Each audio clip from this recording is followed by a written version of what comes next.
When it comes to online college, Southern New Hampshire University is so good, it's scary. Listen, the facts don't lie. SNHU has degree programs that fit your goals, online classes that fit your life, and real support at every step. And if that wasn't enough, they've got some of the lowest online tuition rates in the U.S. This is an airtight case, you guys. Visit snhu.edu/morbid to get started. That's snhu.edu/morbid. These long dog days of summer, I mean, we just made it through a heat wave. Mama was parched through this heat wave. I was hitting up Dunkin' every single day, and I will continue to, probably for the rest of my days, but especially this summer. Dunkin' is helping everyone stay cool this summer with its lineup of refreshers. These drinks are packed with bold, fruity flavors and served ice cold. It's amazing. Dunkin' refreshers are the perfect afternoon pick-me-up. I like to start my morning with them personally, and then sometimes I go back for a second one because I'm just feeling crazy. They come in a variety of delicious flavors, including fan favorites mango pineapple and strawberry dragon fruit. And then for a limited time, there's black cherry and there's pink pineapple. I'm going to tell you something right now, and it's a bold claim, let me tell you, but I stand behind it.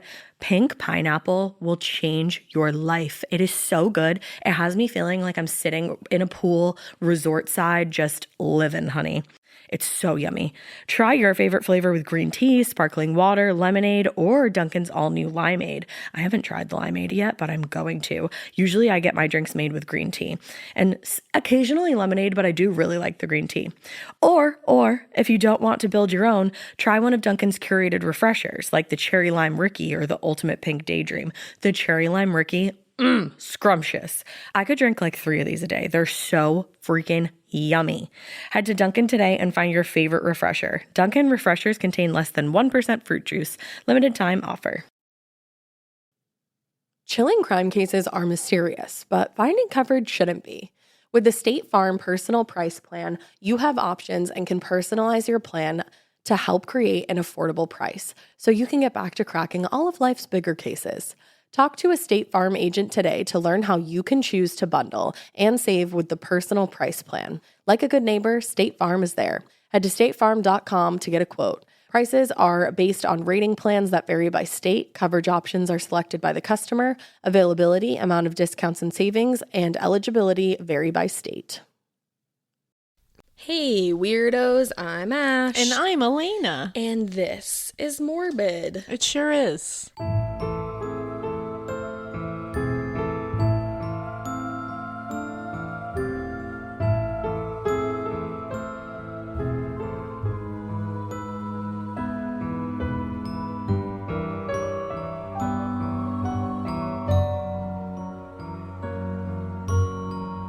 And it's like kind of morbid in the morning, but I've been awake since like 5, so I'm ready to go. My voice doesn't sound different. I'm wide awake. It's true. You don't have that. I loved that. You don't have that like tired Ash voice. No, which I love still. Thank you. I love that voice. When I just like, I don't even realize that I'm doing it, but when we do Morbid in the morning and we listen back, it's literally like, I'm like, yeah, and you know, then this happened. And then like halfway through the episode, I'm like, yeah, Alaina, I know, right? It's crazy. It's like the craziest thing. It shifts so hard halfway through the episode because I'll be editing it and I'm like, oh, you woke up. Like, yeah. It's just like, here you are, Ash. You're there because it goes from like, yeah. And then exactly what you just said. It's like, oh my god, yeah, Alaina, literally, wild. I know. He was wild and crazy. That's crazy. Doing butt stuff with the devil. Join our Patreon if you want to know anything about that. If you want to know that inside joke. But yeah, I think we have like a little bit of business. I was just going to remind you guys that we do have a summer solstice show that is actually coming up, baby. It's going to be June 20th. Yes, it is Father's Day. Go find a dad and watch it with him. And tickets are available at onlocationlive.com/category/morbid. If you didn't have time to write that down, you can just go over to the link in our bio, honey. Woo! And then we do have like a ton of new merch, which is like so dope. And it's really just like, I love it. I've been wearing it almost every single day. So if you want to get you some of that, you can head over to shop.morbidpodcast.com. And if you're a Patreon, don't forget that you get 20% off. Woo! Look at that. Look at me doing the business. Look at that shill. Shill. That was a real quick shill. Chill. We love that. It was a chill. It was a chill. But if you have clicked on this episode, you know what we're talking about today. But honestly, before we jump in, I know everybody's like, no, jump right into the case. Like, why are you still talking? What's up, girl? I just wanted to quickly say, like, guys, Lake Lanier is popping off right now. People are tweeting at me being like, bitch, are you psychic? Like, yeah, what? Anytime I feel like there have been times where we will cover a case. Yes. And then weird shit happens. We have both been sent TikToks of like floating feet in the water, except not floating, submerged. I don't know if like maybe we can post it or something, but people keep tagging us and thank you for tagging us because like, holy shit. Yeah. In this TikTok where this guy is at Lake Lanier.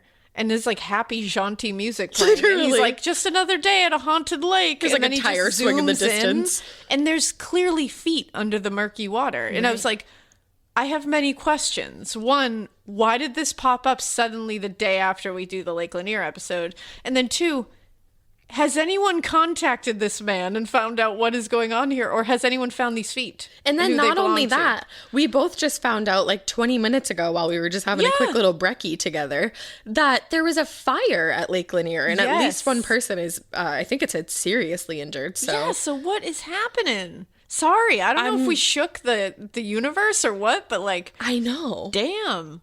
I mean, I don't know how to put it back. If we do have universe shaking capabilities, I hope that this case like shakes up something new because we've got an unsolved case for you today. Air bunnies. It's a confusing case, that's for sure. I'm excited to hear about it. We're going to be talking about the Phillip Island murder and the Phillip Island disappearance, if that's going to make sense to you. I'm ready. This is like the epitome of like small town where everyone knows everybody and nothing ever happens until this. Until it happened. Yeah.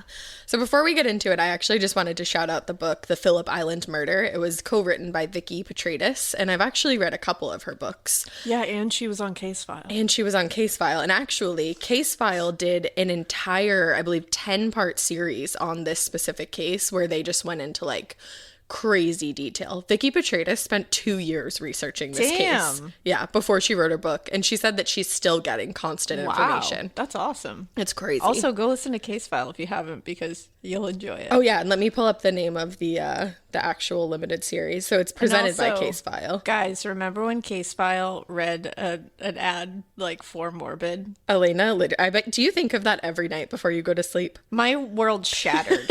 When that happened. I think I was like at work and you texted me and you were like, and like sent me an audio clip and I was like, okay. I have like the audio clip like saved. It was a huge deal. It's still a big deal. I'm still freaking out. It's never not going to be a huge deal. Case File is like my one of my OGs. How do we collab with Case File since he's anonymous? Case File.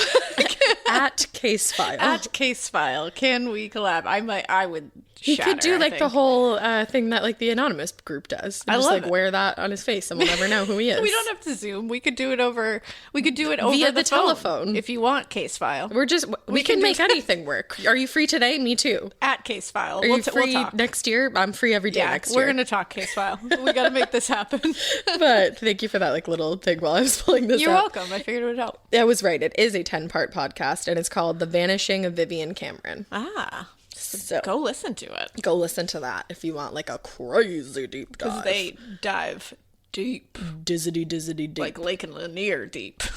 not that deep. Not that deep. Well, Phillip Island is an Australian island, so we're over in Australia, and it is home to more penguins than it is people. And I think every place should just be like that. Yeah, that just tells you exactly what's happening there. It actually has the largest little penguin colony in the entire world. Get the fuck out of here. Little penguin community.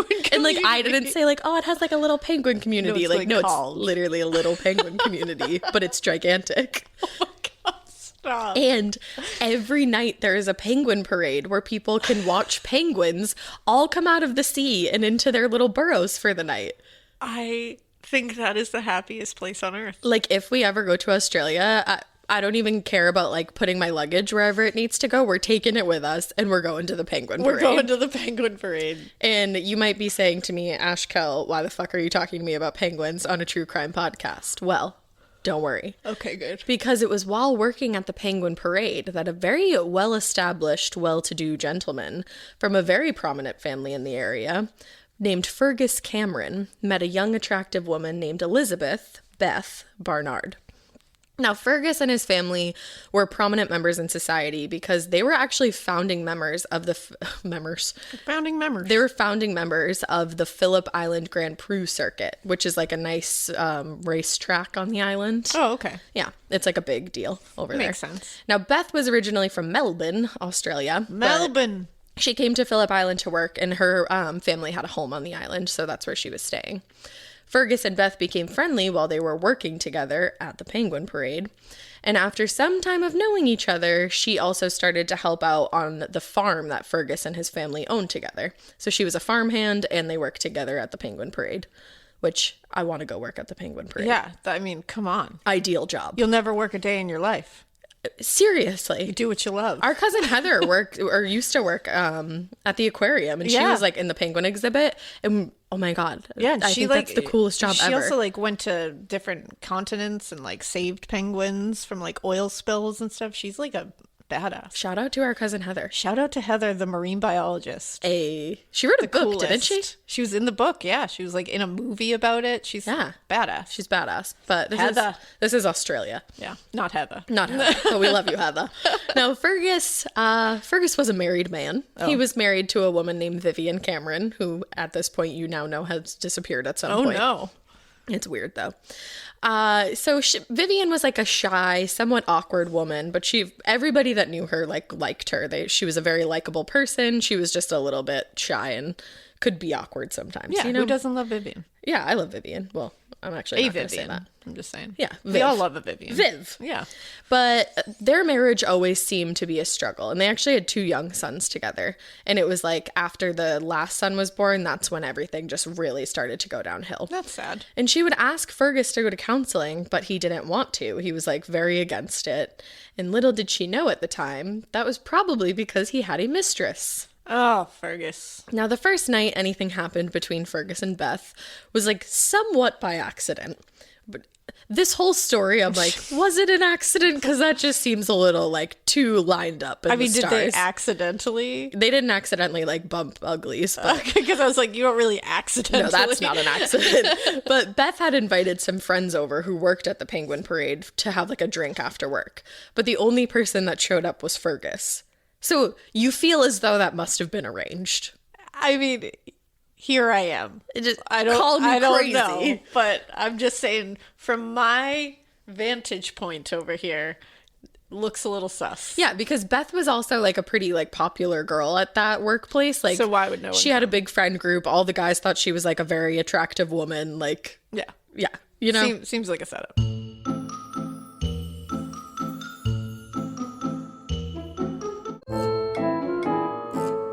And they all hung out all the time, exactly. Which, if he wasn't married, I'd be like, good plan, I love Beth. Right. I'd be like, but he's married and a father of 2 children. Yeah, that's no good. So one thing led to another, and they did end up bumping uglies. Oh, my. Your home should show off who you are. Now is the time to boldly write the newest chapter in your home story. And your main character? It's Ashley. Ashley has styles that balance timeless appeal and modern trends to bring your personal look home. Yes, these are well-crafted and affordable pieces with eye-catching design, but they're also built to stand up to real life.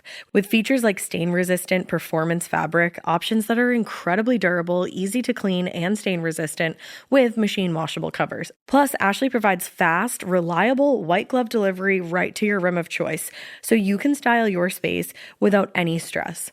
Ashley was nice enough to send us a bunch of new pieces for my pod lab at my house, and when I tell you they deliver it to your room of choice, Unfortunately, they did have to deliver to the attic, but they could not have been nicer about it.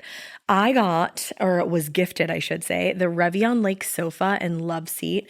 It's in this like olive colored velvety fabric. It's so nice. I will say it is so freaking easy to clean because if you know me, you know that I have a white cat and a black cat and then a multicolored cat. The white cat loves to just roll all up on this furniture and leave his hair everywhere, but it's so easy to vacuum. I also got the Meili coffee table. So I have that, like I said, in my attic, but I'm ready to order another one for my living room because this coffee table is so beautiful. It has this like antique old money vibe to it. I absolutely love it. And then finally, I got three actually of the core stone end tables. They have little shelves in them so you can dress them up and, you know, kind of like personalize them to your style. I highly, highly recommend all of the pieces that I got.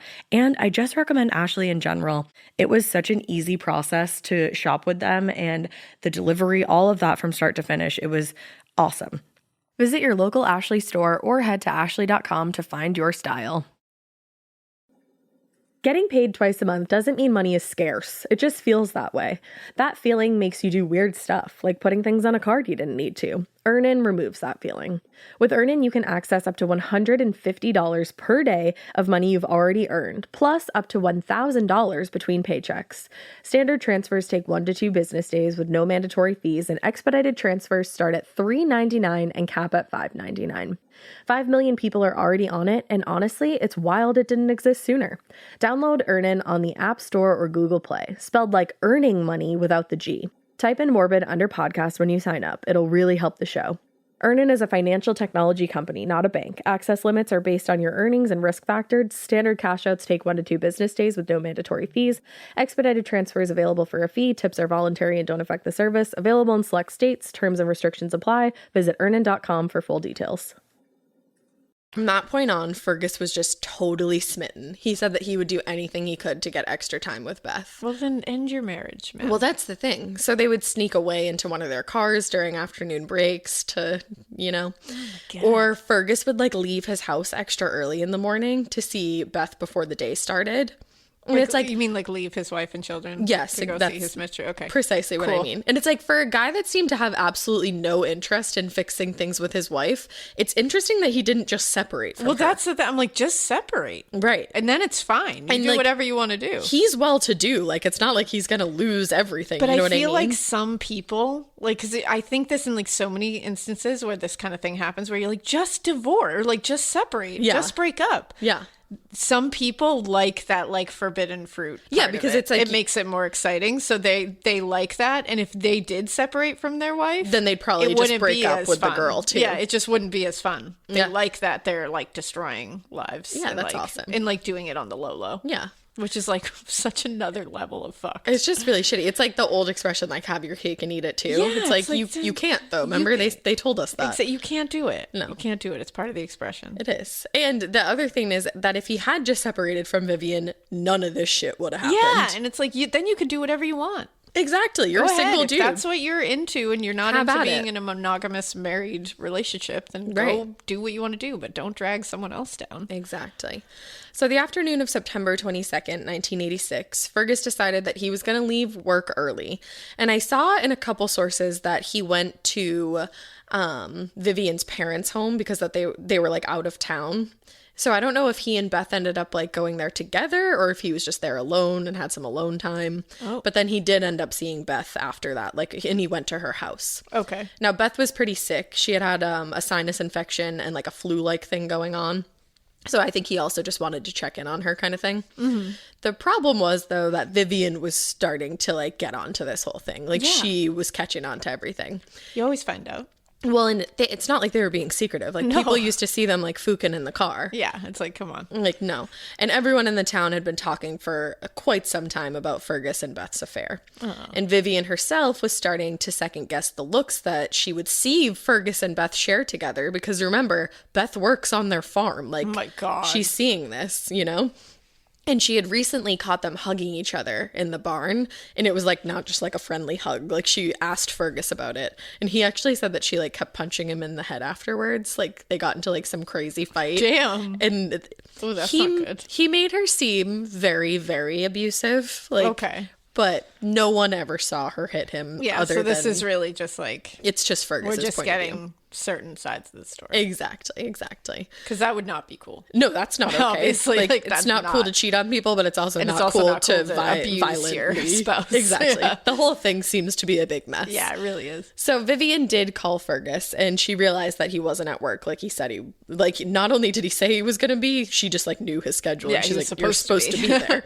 So she made the decision she was going to confront him later that night. Now, to pass the time, she invited Fergus's sister, Marnie, over for a glass of wine. You should always have a glass of wine before you're going to confront your cheating husband. 100%. Calms the nerves. Yeah. Now, Vivienne had told Marnie that she was worried that Fergus wasn't being faithful, but Marnie was like, I think everything's fine. Also, that's my brother, so I'm not going to out him. Oh, what a weird position. Yeah, the family seemed like a little too close because they all worked on the farm together. Not like a little too close, but they definitely... I think there's like some missing pieces to this story that some people have the answers to. But unfortunately, Fergus had no idea that his sister was up at bat for him all that time. And he didn't get home that night until 9:20. And then when he got home, he was like, oh, hey, ladies. And then he went and took a phone call in the other room because he was like constantly getting work phone calls. Of course. But he took like a wicked long phone call and then just walked back in. And when he walked back in the room, he said that he could tell that Vivienne was like visibly shaken, like she was like upset, and that Marnie seemed agitated and like excused herself and was ready to go. Oh, boy. Now... So Marnie was like, peace out, see you later. And Vivienne was like, Fergus, where the fuck have you been all this time? Yeah, and now you've sat there on the phone forever afterwards. Exactly, like you're just being rude. And so she just said, like, where have you been? Like, what were you doing? And he shockingly just confirmed all of her suspicions and admitted everything about his affair with Beth. Damn. He was like, I was at Beth's house, like, you're right. Like, we've been having an affair. Whoa. So Viv, rightfully so, lost her shit. Yeah. But then she took things a step too far and she smashed a wine glass over Fergus's head. Oh, shit. And then when it broke, she like stabbed him in the back with it. Oh my God. Like up the back. Holy shit. So that whole fiasco is going Like, on. There's like damn. children sleeping in like Yeah. another part of the house. Fergus goes upstairs to like figure out what's going on with his head. She's probably just like trying to clean up or whatever. Damn. And then they finally realize that he needs to go to the hospital. Like he's bleeding really badly from his ear and his Yeah, back. I mean, she stabbed him. So Yeah, literally. That's bad. That's not okay. So Vivienne is like, you need to go to a hospital. Like, I have to take you to the hospital. Like, let's call Marnie back over here and she can watch the kids and we'll go get that taken care of. Hello, Marnie. I stabbed your brother. Yeah, literally. But sweet Marnie, the poor thing. So Marnie was like, okay, coming. Coming right back. And her husband Ian went along with her back to Fergus's yet again. Oh my God. Yet again. This is bonkers. So at the hospital, Fergus got his wounds all stitched up. He needed stitches to his ear and part of his back. And when he and Vivienne got home around 12:30, they sent Marnie and Ian on their way so that they could speak privately. Yeah. And it was then decided that they were absolutely going to get a divorce. For sure. So I read in a couple sources that Vivienne agreed that the children would be better off staying with Fergus on the farm and she would go back to Melbourne with her parents. But anyone who knew Vivienne was like, no, that conversation, like, there's no way that it went like that because she was obsessed with her kids. Yeah. Like, just a very doting mother, like, never would have walked away from She them. never would have wanted to be like, you take them for the most part. No. Exactly. Yeah. And actually later, Fergus himself told investigators that he knew if he ended things with Vivienne, that she would be the one to stay with the kids and he and Beth would be living somewhere else. Like not on the island. So they finished their conversation and Vivienne was like, you know what? Why don't you spend the night at Marnie's house? Like, I think enough has gone down here. Why don't you get the fuck out? I don't really want to sleep in the same bed as you. No. Please leave. So she drops him off at Marnie and Ian's house. And, you know, one might think it's so that she could have some time alone to reflect, maybe cool off. Maybe she did that for a little bit. I don't really know. She returned home. She had a few hours. And around 3 a.m., she phoned a friend, Robin Dixon. And she said to Robin Dixon, hey, girl, Can you watch the kids? Because I have to take Fergus to the hospital. So can you come and just like, they're sleeping. Can you just hang out with them? At 3 a.m. At 3 a.m. And also, she had already taken Fergus to the hospital. Like, that already happened. That was already a thing that happened. So what the fuck was Viv up to? Well, nothing good, that's for sure. Now, when Robin got to the home, none of the adults were there. Vivienne was already gone. So the kids were just sleeping in their beds by themselves. Yeah. Jesus. Exactly. I couldn't find their ages, but they were always referred to as young. Yeah. Now, Robin assumed that she must have left in a hurry, too, because her purse was still there at the house. So the next morning, Robin still has the kids. Vivienne never showed up back up to get them. What? And Robin wasn't getting any kind of answer when she tried to call Vivienne. So she said, or so she needed to call Fergus because she had to go to work. She's like, hey, Fergus, I have to go to work. This is what happened. Meanwhile, Fergus is like, what? Like, he's like, no. Like, she didn't take me she took me to the hospital one time, not two times. Way earlier. And he went to go pick up the boys. But now he was really concerned that something might have happened to Beth. Oh. Which seems to be a pretty big leap. Like, Vivienne's missing and, like, didn't pick up the kids, but why is your immediate thought, like, oh, I hope Beth's okay? He must have, like, something bad must have happened to Beth. So, the night before... Like, maybe you should worry about, like, your actual wife or the mother of your child for, like, literally 1 second. Missing. Like, just 1 second. Just quick. Maybe just put Beth over here for a second. This much. Maybe just, like... Yeah, we're not a fan of Fergus, but 1 he's minute, rich, just so. give her a little bit of a thought. Exactly. So it's like, what? But I guess the night before at the hospital, he alleged that Vivienne made some kind of threat against Beth. Of saying, course like, she did. I'm going to kill that little bitch. Of course but she did. You find out your spouse is cheating on you, That's of your course first you're going to say. response, I don't care who you... And if you're listening right now and saying, like, no, I wouldn't, you would. You absolutely you would. would. You would. I'm not saying you follow through on it and that it's okay. No.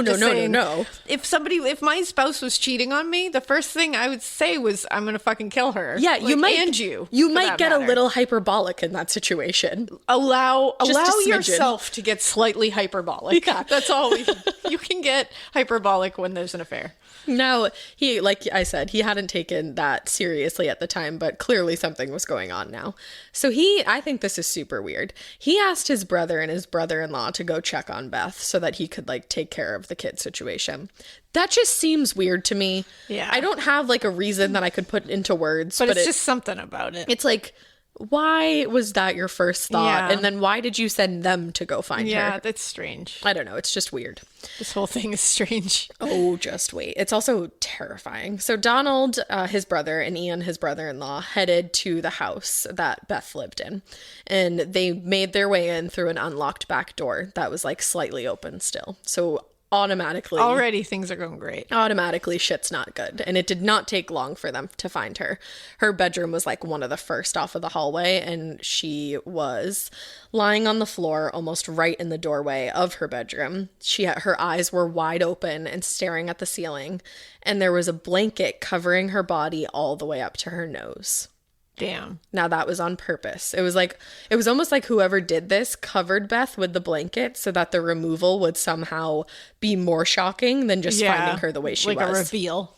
Yeah, because I know sometimes people are like, oh, well, that's like a sign of like someone caring about someone. Exactly. Not always. And I think in this case, it was a little more like theatrical. Yeah, for sure. So Donald and Ian obviously knew that Beth was clearly not okay and definitely not alive. They saw blood pooled all around her body. There was blood all over the room. There was a bloody handprint that had been made on the wall during the struggle. Damn. It was later determined to be Beth's handprint. Holy shit. So they ran to I believe it's the Cowes police station or Cowes police station.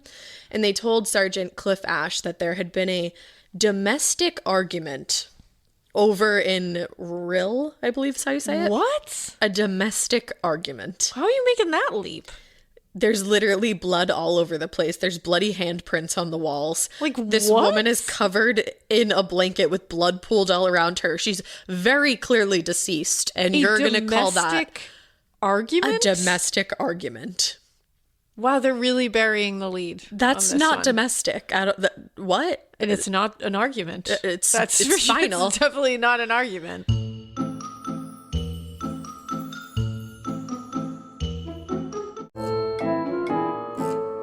So when the responding officers, and just trigger warning, this is very intense. They probably, when they showed up to this, they were probably like, an argument? You undersold Like a domestic, this. You really undersold I'm pretty this. sure the sergeant was like, yeah, guys, like that.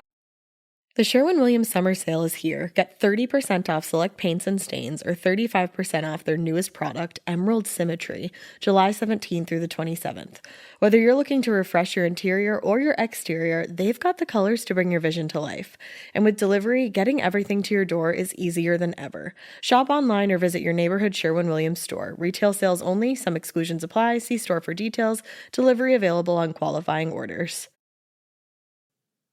Every good detective needs a partner to support them on important cases.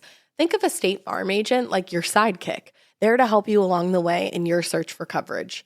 State Farm can help you choose the coverage you need, whether it's for your home, car, boat, or even RV.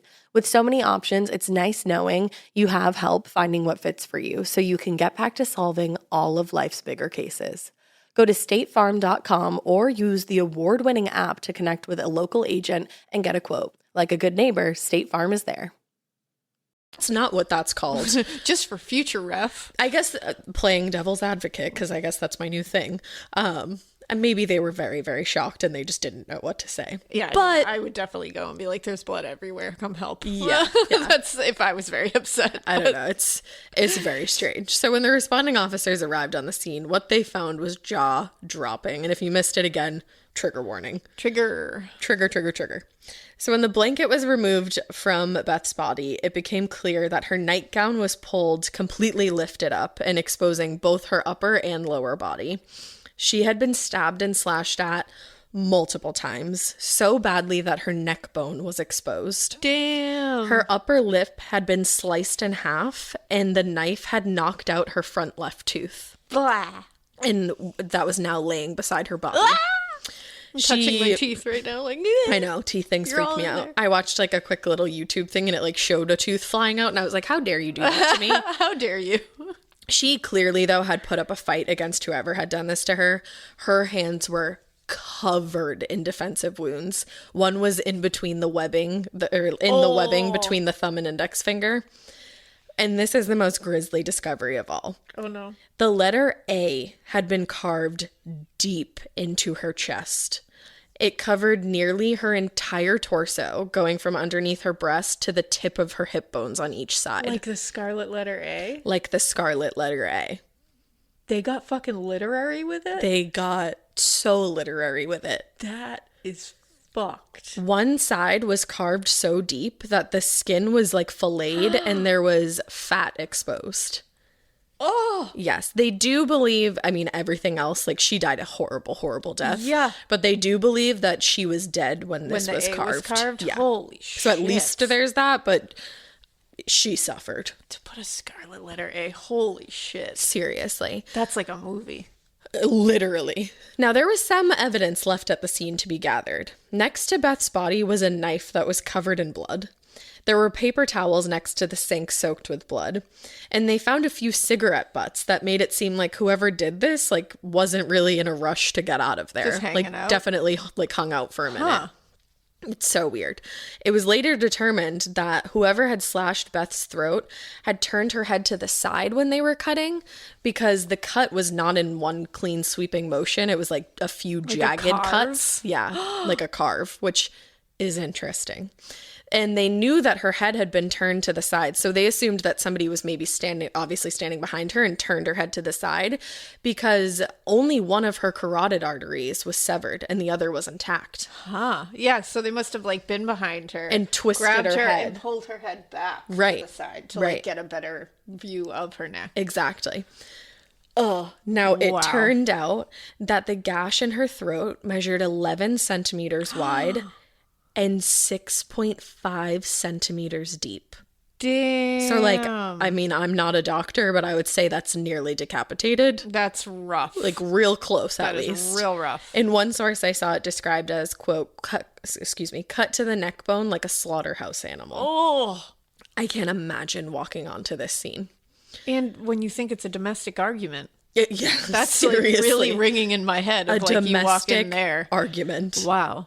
Now, Vivienne was automatically the number one person of interest because, of course, by now everybody knew the affair was out in the open. They had gone to the hospital the night before. That scarlet letter A is pretty damning, I will say. Yeah, that's the thing.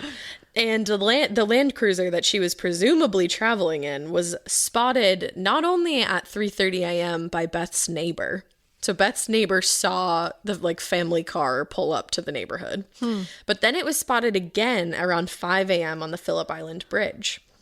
Now, it would be another few hours before the police located it in the same spot where it had last been seen. I think it was around 4 p.m. when they were able to get to it.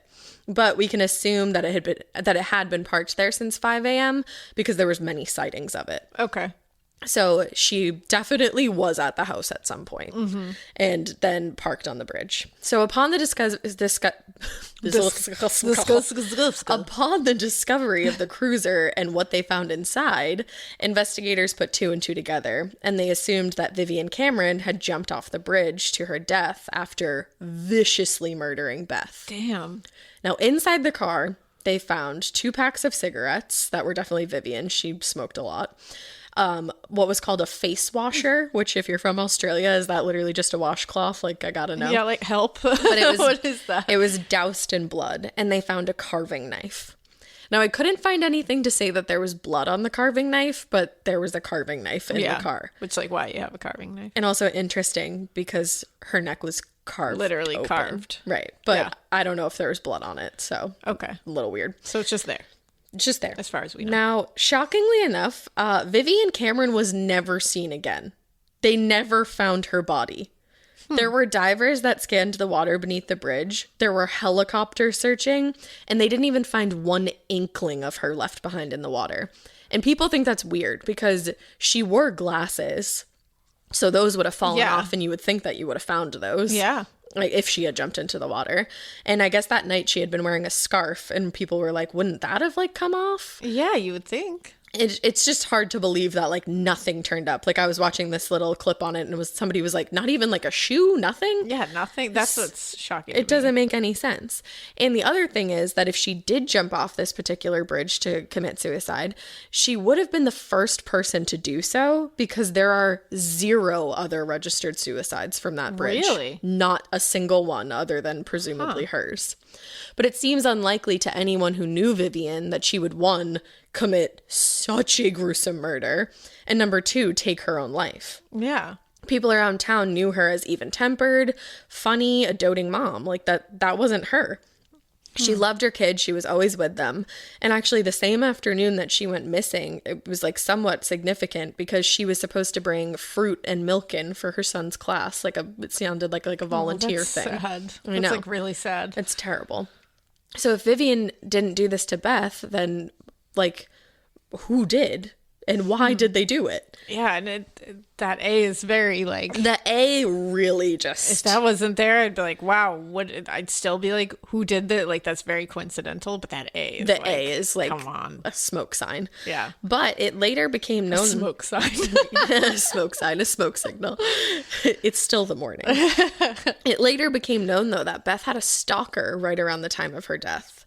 And things had recently become heated when she asked him to, get the fuck away from her. Ooh. So the guy stalking her was apparently somebody that she had some kind of relationship with in the past, but she had broken things off. The guy never got the memo that she wasn't interested. He would sit in his car outside of her house at night. He would mow her lawn when she wasn't home, which if I could have a stalker do that. No, I'm totally kidding. No, I'm totally kidding. And he would also just leave flowers for her all the time.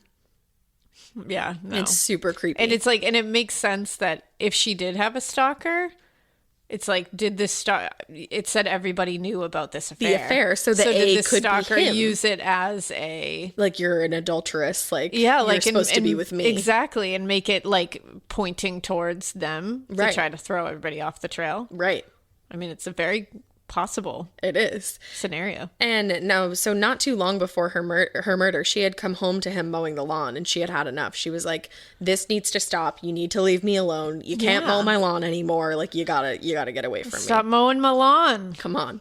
Stop doing it. And later, when she retold the story to friends, she didn't seem to be afraid of this guy. And this is actually on video, or audio tape because she had a friend that was like living a little bit far away, and they used to send like tapes back and forth to each other. Oh. So actually Fergus is on this particular tape. Oh. Which is interesting. And they're just kind of like talking about this guy in a joking manner, but just some of the comments that she makes, like, I think she's trying to make it seem like she's not scared, but just you can tell that she is scared a little bit. It's like, it's putting on like false bravado just to be like, because you're trying to convince yourself that you're not as scared as you are. I think that's exactly what it was. And it's always pretty obvious when you're doing that. Yeah. Now, I guess he was cleared by police, this particular man, but he left Phillip Island not that long after Beth's murder, which that's always fucking weird. Always. Like, that's always shady. Always. Shady business. It's always sus. If you were planning on moving out before that all happened, you got to change your plans. Yeah, man. like change the closing date. I don't know what to tell you. Change the plans. You gotta. Because no matter what, it looks weird. Yeah, what is it called? Like when you rent to somebody else like for a little minute because you can't live there, like subletting. Yeah, you can go sublet your place to someone else. Yeah, just for a little while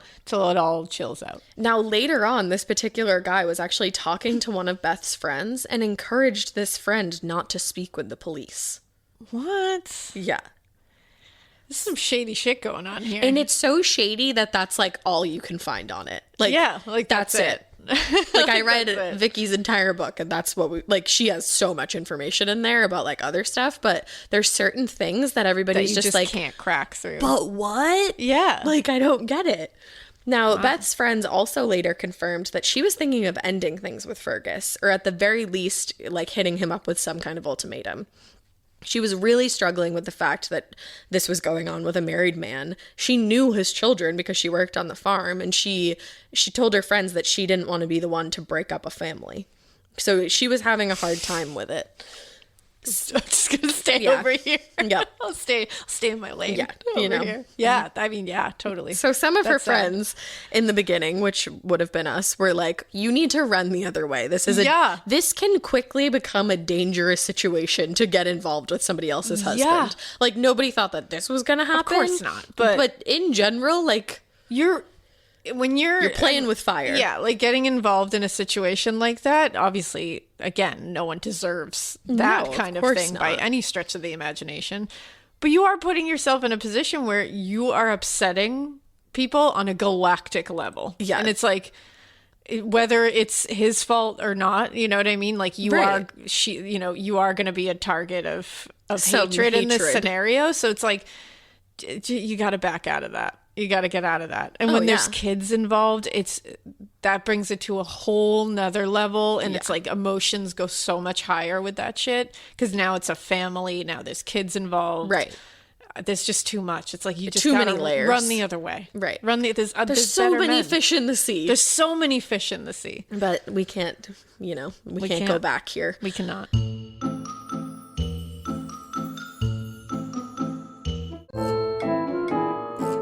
So Beth, this is like just like a spooky little tidbit. Beth and her friends had taken a trip about a year before she died. I think they were in the Maldives.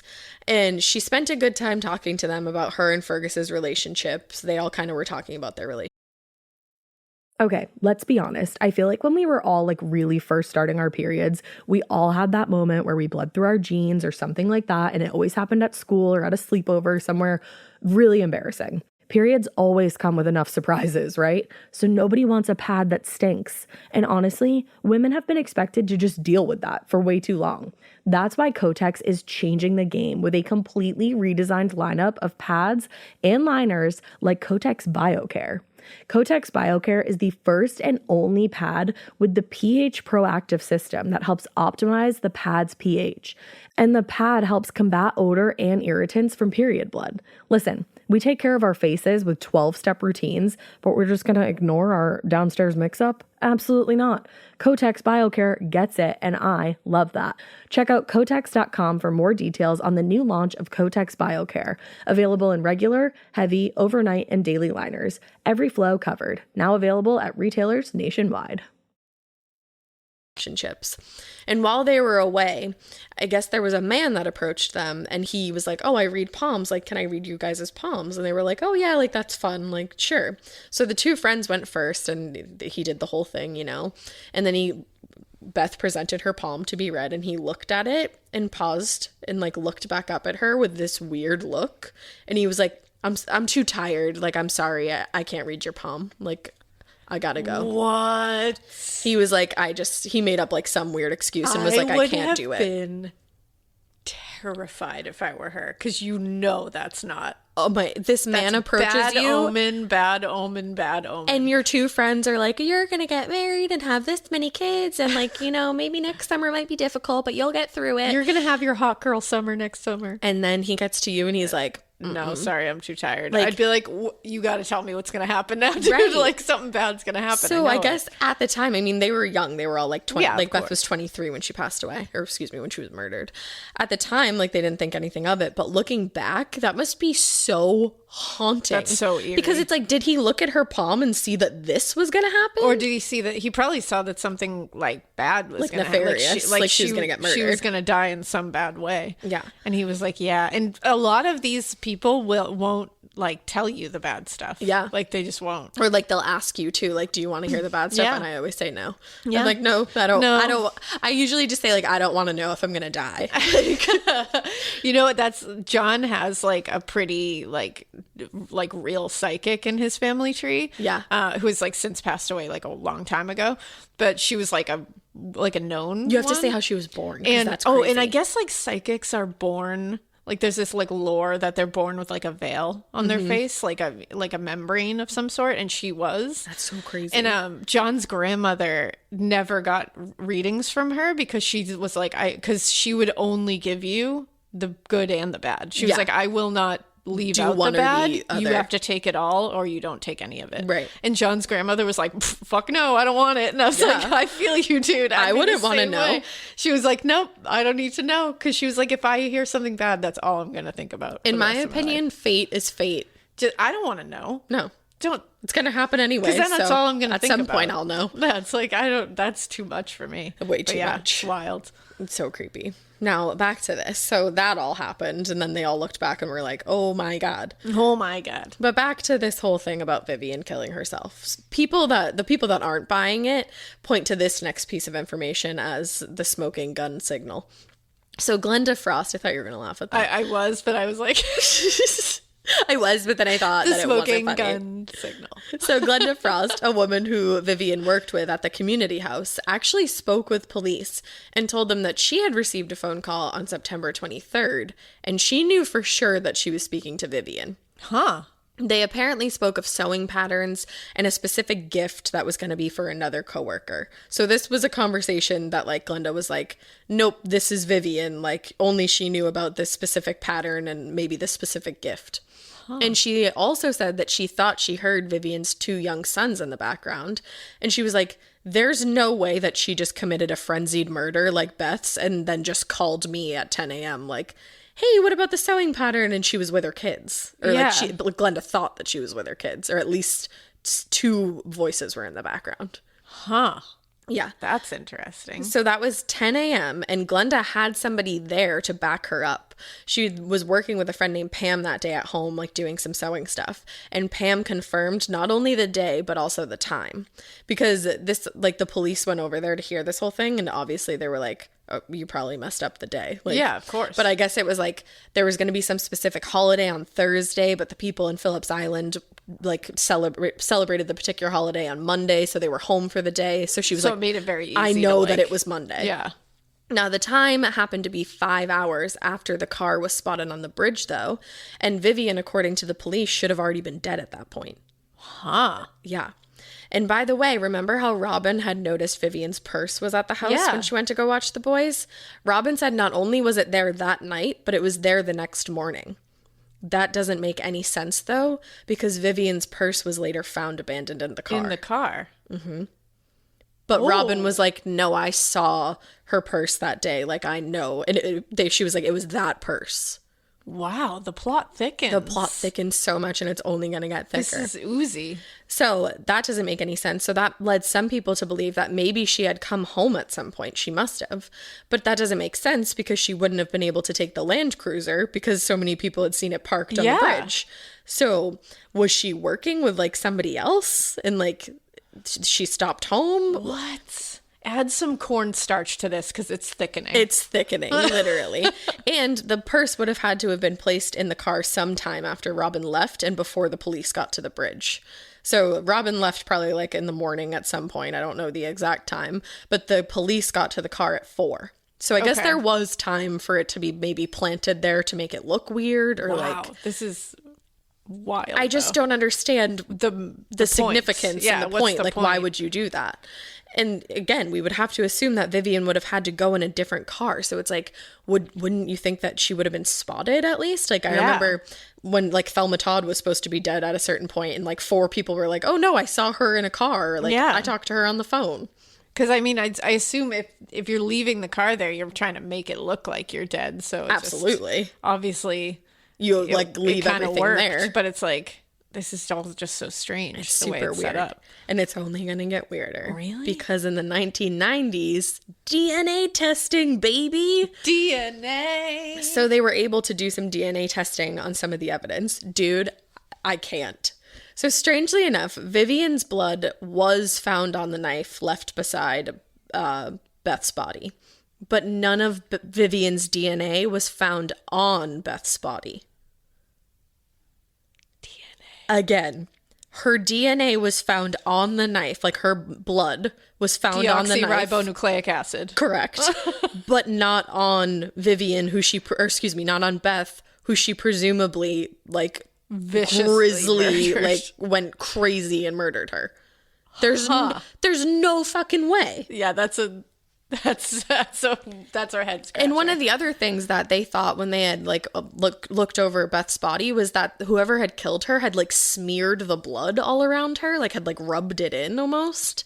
Ooh. Which is like, I don't even know why you would do that. I don't even know what the significance of that is. Exactly. And then, so the knife lying next to Beth's body was covered in blood that could belong to Vivienne, or about 30% of the population with the same blood type and groupings. So it's not necessarily like people love to be like, and that was her blood.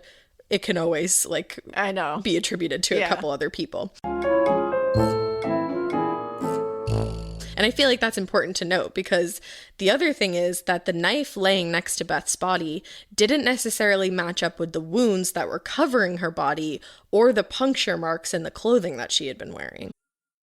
Getting scared is one thing. Getting a thrill is, well, you want more of those in your life. The Genesis GV70 is built to thrill, baby. A thrilling yet elegant design always makes driving the GV70 an exciting adventure. Its powerful athletic stance screams performance and turns heads. Everybody's looking at you, girl, or boy, or whoever. Command the road and experience a class-leading standard 300 horsepower. Oh my God. Plus, discover the different dynamic drive modes for all different terrains. Choose between the different terrain modes for whatever road conditions you may encounter. The Genesis GV70's award-winning technology and performance lets you drive with comfort and drive with confidence all at the same time. It's an exciting SUV with intuitive tech that can make your ride smooth even when the road isn't. And its blind spot cameras allow you to see what's next to you. It's like having eyes on the side of your head. That's pretty iconic. Its performance, by the way, is measured not only in power, but in how it makes you feel confident, sexy. The Genesis GV70. Learn more at genesis.com and feel the GV70. Which is weird. Now, the knife lying beside her was just like a straight up kitchen knife, but the markings on the body and the clothes show like one large tear, vertical tear, and then 2 smaller ones like next to it on the bottom. Oh, okay. Now, Vikki, who co-wrote the book that I mentioned in the beginning, she actually spoke with a knife expert after speaking with the forensic scientist who went over all the evidence in Beth's case. And he doesn't think that the knife lying next to Beth's body was used to kill her. It makes sense. If it's just a plain old kitchen knife, that doesn't seem like that would make that cut. No, definitely not. Now, so he doesn't think that either. And I mean, if he's a fucking forensic scientist, like he knows what he's talking about, you know? But so Vikki decided to go a step further, and she spoke with a knife expert who told her about this knife that was popular around the time that Beth was killed. And he told her that now the knife was actually banned, like they're not sold anymore. Really? But he did send her some sketches of it. And it had one long blade and then 2 sharp prongs on either side. So if you were to stab somebody like going down, it would be like the one marking and then the 2 on the side. So it would make sense. Oh, I think I know exactly what kind of knife that is. I can like, post I can the picture sketch it in of my it. head. Yeah, it's like it almost looks like a fleur-de-lis. It's Yes, the only thing I can that's think exactly to compare what it to. I was thinking of. Yes. Yeah. So that's the kind of thing that it was. But I didn't see anything else that like went from there. Like I was like, okay, so we don't think that was the knife, but like it has her blood on it, but the blood, like her DNA isn't on Beth. I don't understand. How, when, where. And then every time you start to think, okay, like, is Vivienne innocent? There's another bend in the road. Her DNA was found only on a towel, the knife, and then cigarette butts found in the house. So she was there. I was going to say, so she was there. She absolutely was there. Now, the towel that was found in the bathroom only contained Vivienne's blood. None of Beth's blood was found on this specific towel. I mean, I guess you could assume that if Viv had used this to clean up, there would be plenty of blood to clean up, then Beth's blood would have gotten on it. Unless somehow, I mean, it would be remarkable if she didn't cut herself while committing this crazy act. That's what I would. And Beth had a lot of defensive wounds, so she was fighting back. Exactly. So I would think that Vivienne definitely got cut somehow and maybe just used that towel. Yeah. So it's so weird because you think you know. Yeah. I mean, I'm leaning. She was there. She was there. Like, what was she doing there? Yeah. It's so crazy. Yeah. I think it doesn't bode well. No, it definitely doesn't. Now, Vivienne's blood was also found in her own home.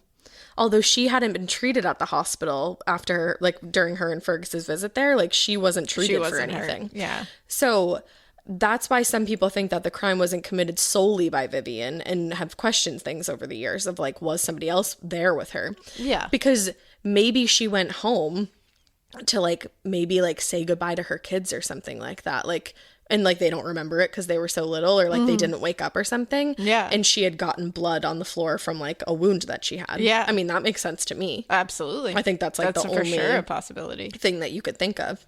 Now, but I really don't know who would have been there that night if she hadn't done it alone, because Fergus was at his sister and brother-in-law's house the entire night before. Yeah. And no one heard him leave, and they checked on him, like, early the next morning, and he was sleeping.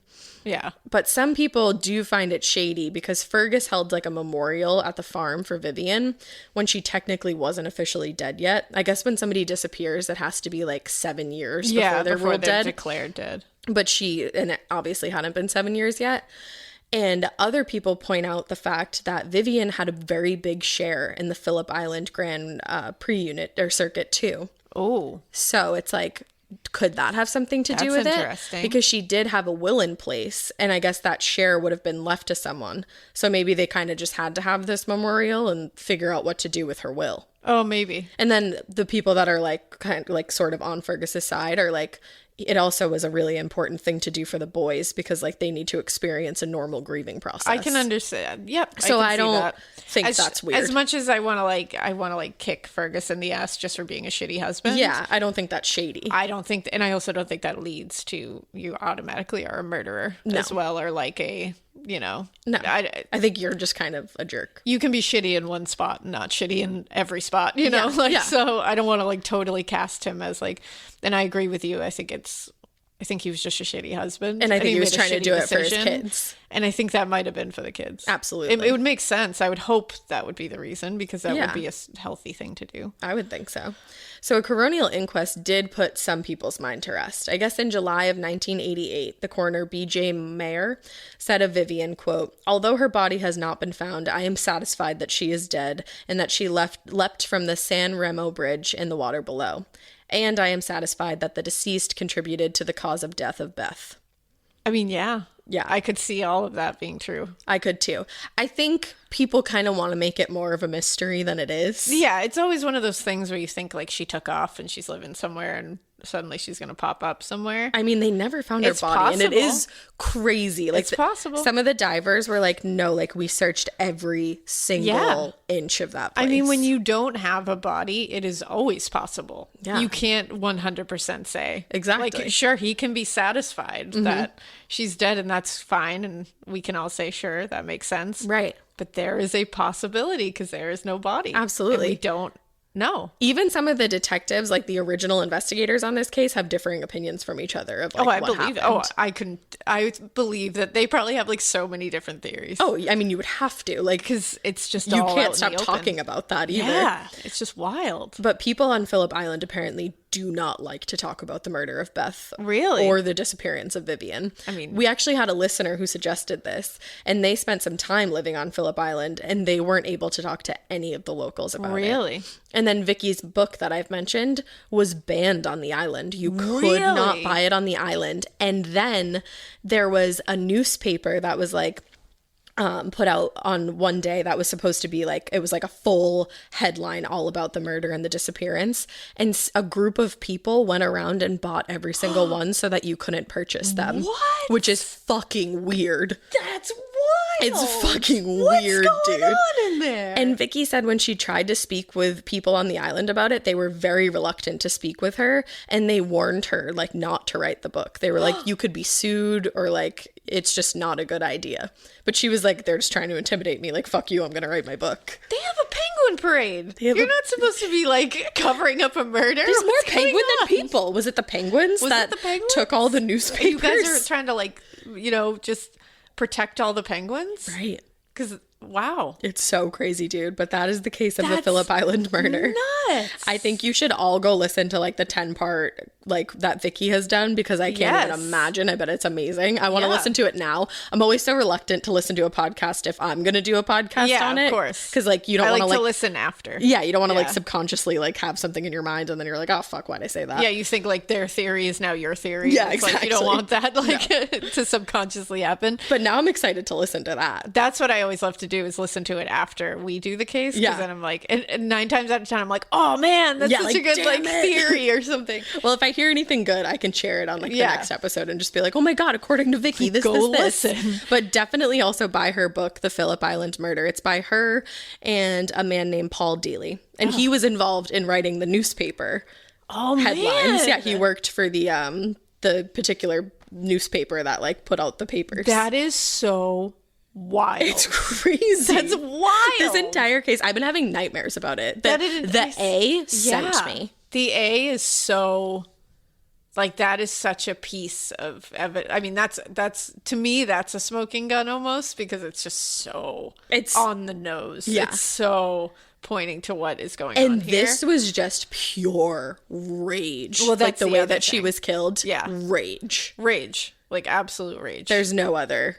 So, but it's like, could it have been Vivienne? I think did it for sure. Yeah, I mean, in my opinion, it sounds like she did. I mean, her DNA is like there and shit like that. I don't Like, know how you her could- blood is on the towels. Like, something bad happened at that place. but like, what if Vivienne and the stalker like met up? Because they That's were like, the other thing. It's like, you don't know. maybe she knew him. It's a small island. Yeah, and apparently everybody knew everybody's shit. Right. Because everybody knew, like, the affair and everything. And then everybody's so reluctant to talk about it now. I think it's because they are so tight-knit that they know everybody's stuff. And they're like, no. Like, I think it's, like, one of those, like, Yeah. Well, unspoken pacts that, like, we don't talk about it. Shit. Well, and I think they protect their own over that's there what I mean. I because think they're like, the Cameron family is a very prominent family with like business dealings everywhere on that island. So I think people are like, I'm not fucking with I'm not talking about them. I'm not doing anything with this. And I honestly, I can't really. And Fergus, I'm pretty sure, still lives on the island. Yeah. So. Whoa. Fucking crazy, dude. That's crazy. And I mean, poor Beth. I know. She got wrapped up in a bad situation. That's exactly what it was. And it's sad because it seems like she was kind of getting to the point where she was like, where she was seeing that I it was a bad can't situation. do this anymore. Like, you need to leave your wife or we need to end things. Yeah, that makes sense. Yeah. Wow. Yeah. Wow, Phillip Island. Phillip Island with the penguins and the murders. Man, you have the best and the worst. You What really is do. that all You really about? do. You have a penguin parade. You literally have a penguin parade. You have a little community of penguins. A huge little community of penguins. A bunch of people requested this case. I saw I think there was 5 separate emails in our inbox really? being like, please do this. Awesome. So yeah, your hopefully you guys suggestions liked it. are the tits. Yeah, literally. I've been finding so many new things that I'm like gonna shout you guys out and be like, another suggestion. Because you guys are the best. We love you. But yeah, that's crazy. And thank you for that. Welcome so much. And yeah, we stay tuned for some cool stuff this week. Yeah, we got cool stuff going on. We got some cool stuff. And we hope you keep listening. And we hope you keep it weird. But not so weird that you just go, not so weird that you don't just go to the penguin parade and stay there and have so much fun on Phillip Island. Definitely don't murder anybody on Phillip Island because you don't want to keep it that weird. Thank you and good night. Thank you again, good night. By Phillip Island. So insane.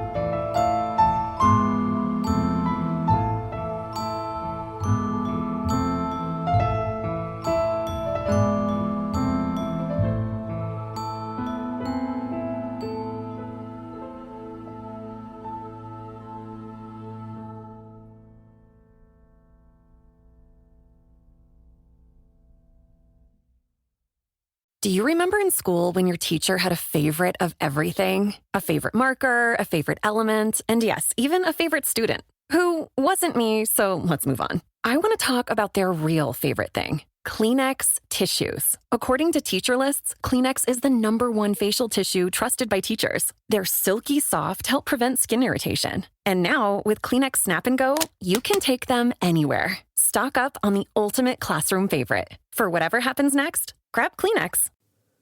You know that feeling when you come home late from work and those puppy dog eyes just pierce right through your soul? Or when you're packing for a trip and your cat refuses to leave your suitcase? Yeah, we've all been there. Pet parent guilt is real. And you know what? It's completely normal.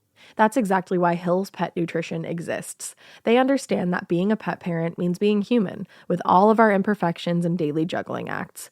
Hill's science-led nutrition helps you give more love than humanly possible. Whether it's those long work days or trying to balance attention between multiple pets, Hill's Pet Nutrition gets it. They've created science-based nutrition that supports your pet's lifelong health so you can feel confident even when life gets hectic. Because you're only human, there's Hill's. Science does more. Ready to let go of the guilt? Find the right food at hillspet.com/podcast. That's hillspet.com/podcast.